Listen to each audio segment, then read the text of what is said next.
안녕하세요. 저는 서울 신세계안과 김유나 원장입니다. 먼저 백내장이 어떤 병인지부터 설명을 드리겠습니다. 우리가 흔히 갈색 눈동자라고 표현하는 홍채 뒤쪽에 빛을 통과시켜서 앞을 보게 해주는 수정체가 자리 잡고 있습니다. 어릴 때는 투명했던 수정체가 나이가 들면서 혹은 염증이나 외상 등으로 점차 혼탁해지며 앞이 잘 보이게 되지 않는 병을 백내장이라고 합니다. 수정체가 탁해지면서 빛이 투과되지 못하고 산란되면 시력이 떨어질 뿐 아니라 눈부심, 사물이 겹쳐 보이거나 색감이 흐려지는 등의 다양한 증상이 생깁니다. 이런 증상들로 인해 일상생활이나 직업활동에 제한이 생긴다면 백내장 수술을 생각해 볼 수 있습니다. 백내장은 물리적으로 수정체가 단단하게 변하는 것이기 때문에 약물로 수정체를 다시 투명하게 만들 수는 없습니다. 수술을 통해 단단하고 탁해진 백내장을 제거하고 그 위치에 수정체를 대신할 인공수정체를 넣어야만 이전의 시력을 회복하실 수 있습니다. 특별히 다른 질환이 있는 눈이 아니라면 수술은 안약 점암 마취만으로도 큰 통증 없이 30분 정도면 마무리되니 미리 수술에 대해 큰 걱정을 하실 필요는 없습니다.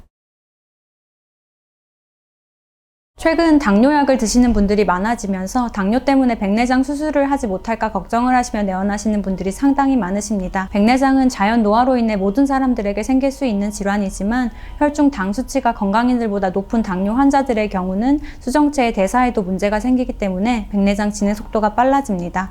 그래서 당뇨가 없으신 분들에 비해 당뇨 환자 중에서 젊은 나이에도 백내장이 생겨 있는 것을 종종 볼 수 있습니다. 당 조절이 잘 되시는 경우는 수술 과정과 수술 후 회복 과정이 당뇨가 없으신 분들과 다르지 않기 때문에 당뇨가 있다고 해서 앞이 잘 보이지 않는데도 백내장 수술을 꺼리실 필요는 없습니다. 다만 최근 당 조절 상태가 좋지 못하셨던 분들의 경우에는 수술 후 당뇨 합병증이 심해지면서 망막 부종이나 출혈로 인해 시력 회복이 더뎌질 수 있기 때문에 백내장 수술 전 2-3개월 정도는 꾸준하게 당 조절과 안군의 항체 주사 치료를 받으신 후 수술을 하실 것을 권해드립니다.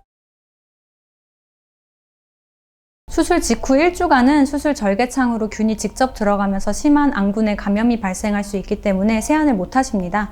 이외에도 감염 방지를 위한 항생제와 염증 억제를 위한 스테로이드 성분의 소염제 안약을 약 한 달 정도 사용하게 되십니다. 또한 이 기간 동안에는 수면 중 무의식 중에 눈을 만지지 않도록 보호 안대 착용을 권해드립니다. 수술 후 하루 이틀 이후에는 사무 업무를 보시거나 산책 등의 가벼운 실외 활동은 얼마든지 가능하십니다. 다만 야외에 나가실 때는 자외선 차단을 위해 선글라스나 챙이 넓은 모자를 착용하실 것을 권유드립니다. 백내장 수술을 하게 되면 눈 속에 수정체 대신 인공수정체를 넣어서 앞을 보는 기능을 대신해주게 되는데요.